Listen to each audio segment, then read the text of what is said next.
Hello guys, hope you're well. So today we're going to talk about the Zegama, obviously the Nike ACG version. So I had a bit of a mare with this shoe. It came up a little bit large, so got it in a 10.5 and I sent it back, and as you usually do, go through that process. And for whatever reason, it didn't get picked up at Nike. I also then, word of warning, whenever you post something back to a company or whatever, always keep that receipt that they give you, because that caused me a nightmare as well. So sent it back, for whatever reason, got lost at Nike, didn't have the receipt, somehow managed to get hold of a code somehow, and basically then they found it in their warehouse and sent me out a new pair in a 10. So I haven't been able to run in it as much as I wanted to, but I have done a few key sessions in that shoe. Very impressed. Tell you what it feels like, but better. The Hoka Mafate 4. Now for me, that is one of Hoka's best ever shoes. You know, obviously they've discontinued that, but we all know loads of people that love that shoe. A solid, reliable shoe with good grip. You knew exactly what you were getting. It wasn't very light, it wasn't very quick, but it was a shoe you know you could put on and it would last you the whole day. My biggest issue with that shoe always was the fact that it wasn't wide enough. If that shoe was wider, I'd probably never ever replace that shoe, to be fair. I just knew, and I think a lot of people knew what they were getting on that shoe. Very soft, very cushioned. Had like that dual mid foam, didn't it? I can't remember if it had the softer bit on the lower or the upper. But the Nike Zegama ACG, very impressed with that shoe. It's got the gaiter, which I really like. It's got a lot of good volume in the toe box. I've also got quite a cool little challenge that I'll be wearing that shoe this weekend. I'm doing the Welsh 3 Peaks with a friend.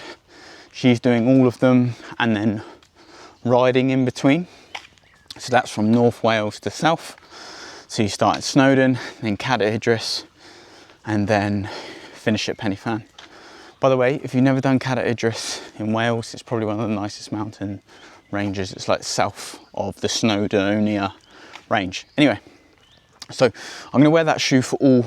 I'm basically doing the ascents and descents first. So I'm going to wear that shoe for the whole day and give it a good test. I've also got the Welsh 3000s, which is like 30 miles, 50k, and it's roughly about 3,500 meters of elevation. So I'm going to wear the shoe on that day as well. But overall, at the moment, I'm very impressed with this shoe. No issues really. There is a subtle issue. It's going to sound mad. This is going to be very picky. The 10.5 felt too big. The 10 feels potentially a little bit too small, but that might be the fact because I've got my super feet insole in there. Obviously that's a lot thicker, makes your feet a little bit higher off the ground. So yeah, but overall it feels like a durable shoe. Upper's good, midsole's good, grip is very good. The outsole just literally feels like the Hoka Mafate 4. Now, there's good and bad things about Hoka and Vibram link up. The grip's always great across the board, but usually the durability wears. Now, we always had this issue with the Speed Goat. That was one of the biggest issues. Let's be honest, you could do a 50k race in a Speed Goat and like some of the lugs would be worn down already. So yeah, no good. So I'm hoping that Nike and Vibram, their link up is a bit more of a durable compound. This is definitely a shoe, when I look at it, can go anywhere, do anything. I've done it on some of my speedier sessions. I've done it on some of my hilly interval sessions. I've done it on my easy sessions as well. So it's one of those shoes that's just very versatile, a bit of an all-rounder. I could run on, say, a road to trail on there. I could also do a mountain run in this shoe as well. So yeah, very impressive at the moment. I will continue this video for when I'm in Wales and give you some sneak peeks at that hopefully. And yeah, the weather's looking good. So obviously I won't be able to test it in wet rock, but at the moment it's a massive thumbs up for the Nike Zegama ACG. I've got a few friends in a running group who really rate this shoe, but what I always found the issue was it just felt a little bit pointy, and I've got wide feet, so pointy shoes don't suit me. You know, I have to size up so much. Actually, then the shoe just feels a little bit loose. So yeah, shoe feels good at the moment. Real test will come this weekend and on the Welsh 3000. So anyway, before we jump into those videos, please drop a like, subscribe and share. Are you wearing the shoe? Let me know how you've got on with it. Are you impressed as much as I am? Because what I will say about this shoe is it just feels like a shoe that's almost gone a bit old school. And what I mean by that is it's a bit heavy, but I'll take that all day over durability and a shoe that I know is reliable. At the moment, we have this space in trail shoes where it's all about making it lighter. It's all about making everything thinner. And then it's more expensive. And then you put the shoe on, feels okay. You run 50 kilometers in it and your feet start hurting. Not ideal. Whereas I'd rather actually have shoes on the market, far more reliable, far more durable, maybe a little bit heavier, but yeah, trail shoes. It was only a few years ago that trail shoes easily used to get past 200 to 300 miles. Whereas now, the more expensive shoe, the lighter, the thinner shoe, is now 100, 200 miles maybe, if that, and far more expensive. So yeah, make sense. So yeah, now we're just going to jump into the little bits in Wales. Enjoy. First ascent of Snowdon. Hopefully you can hear me. Look at that. There's Naomi up there motoring off. Definitely can tell I haven't been on a mountain in a while. Shoes doing well. The ultimate test though will be how they descend quite a gnarly path. So yeah, I'll give you a little review when in the van. So just doing a Cad Idris descent now. There's Naomi bombing off. Very gnarly stuff. Shoe doing pretty well, to be fair. Toes don't hurt, feet don't hurt.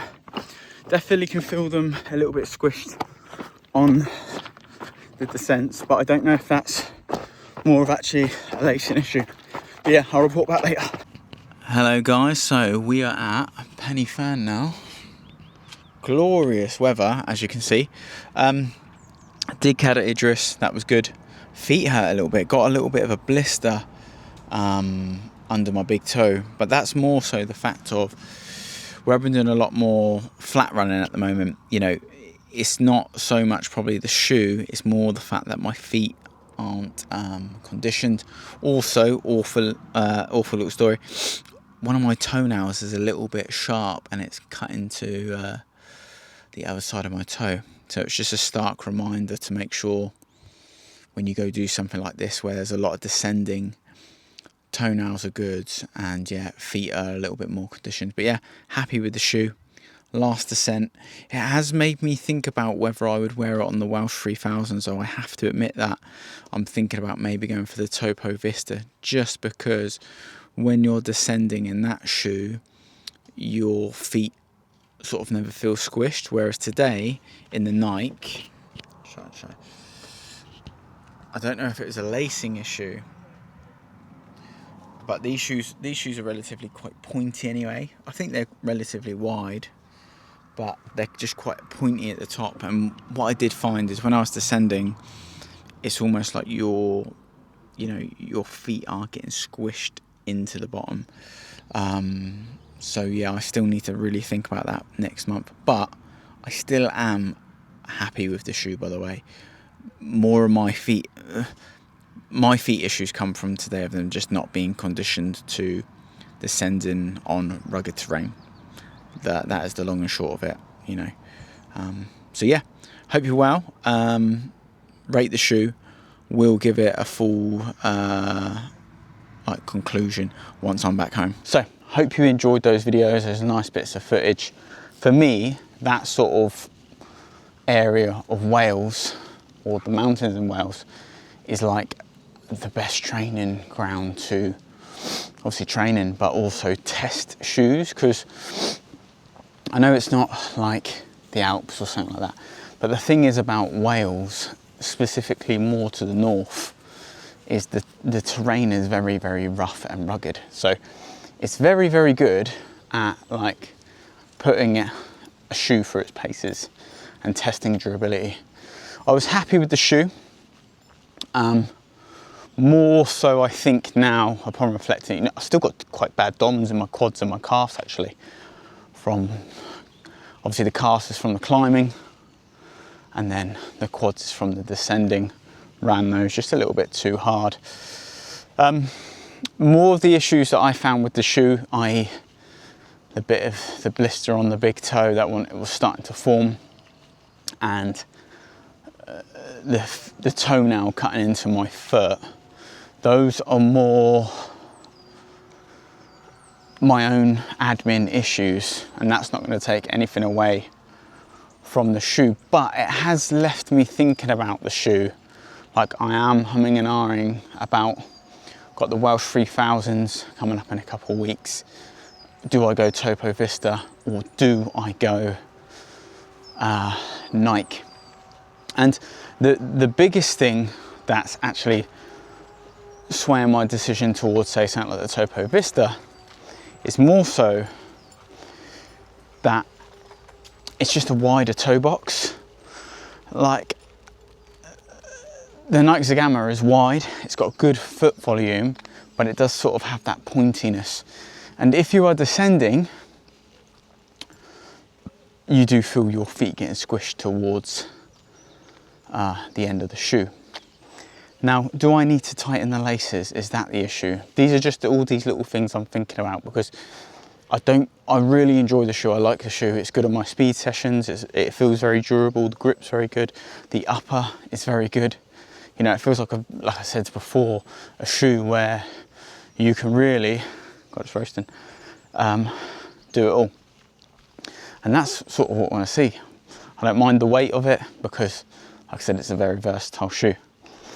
But, you know, let's be honest, you don't want to be spending loads of time in Wales worried about your feet. So I'm just debating whether to go Topo Vista on that day, because I already know that's a tried and tested shoe. I've put that through its paces. It's a shoe that's never really let me down on any terrain, if I'm honest. Very durable. But yeah, so I do need still to make that decision. But overall, the Nike Zegama ACG is a good shoe. It's a very good all-rounder. I compared it to, say, the Mafate 4, which I still think it has a correlation to. What's interesting, Mafate 4 has its own sort of width issues. I always used to feel my little toe getting pinched quite hard, whereas this Zegama potentially has foot issues, but slightly different. So yeah, what do you reckon I should do? Have you got this shoe? What are your thoughts on it? Really enjoyed the gaiter. I love that. So I love that now shoe brands are sort of considering that being on basic shoes. You only used to really see like an inbuilt gaiter, say, on something like the Salomon Genesis S-Lab. That was like, I don't know if it's one of the first shoes. And then you saw the Hoka Tecton X3. But now what you're seeing is in these lower end models, they're starting to do those things that just make the shoe a little bit better all round. But yeah, decisions. Something I've got to think about. But I still need to put some more mileage in the Nike. I'll wear it more on my local trails. But yeah, with the Wales trip, I just, don't know what to do. Anyway, hopefully that video has helped you. Hopefully you've seen a nice little bit of the Welsh countryside there. It's a good shoe. I just need to think, is it my own deconditioning of running and my own personal admin that's caused me the foot issues? Or is it a bit of both? is it a bit that the shoe is a little bit pointy, and yeah, my toenails could have been cut a little bit better. But yeah, what's your thoughts on the shoe?